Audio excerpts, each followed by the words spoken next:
Senado, mahigpit na babantayan ang implementasyon ng pambansang budget ngayong taon. Si Mean Corvera sa balita.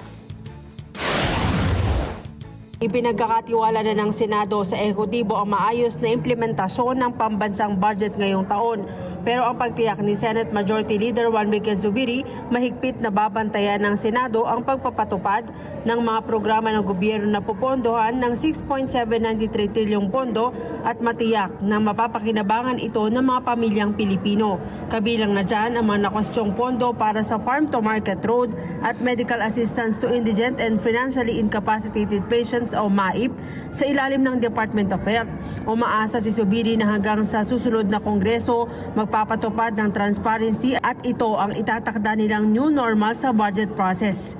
Yan ay ang bukas na pagtalakay ng dalawang kapulungan ng Kongreso mula nang maisumite ng Malacanang hanggang sa pinanlahakbang o ang Bicameral Conference Committee.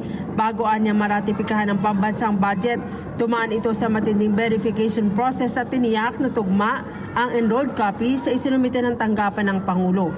Sa Lunes, inaasahang pipirmahan na ni Pangulong Bongbong Marcos ang pambansang budget at walang nakikitang dahilan ang senador para i-veto ng punong ehekutibo ang ilang probisyon nito. Mean Corvera para sa Mata ng Agila, matatag, matapang, matapat.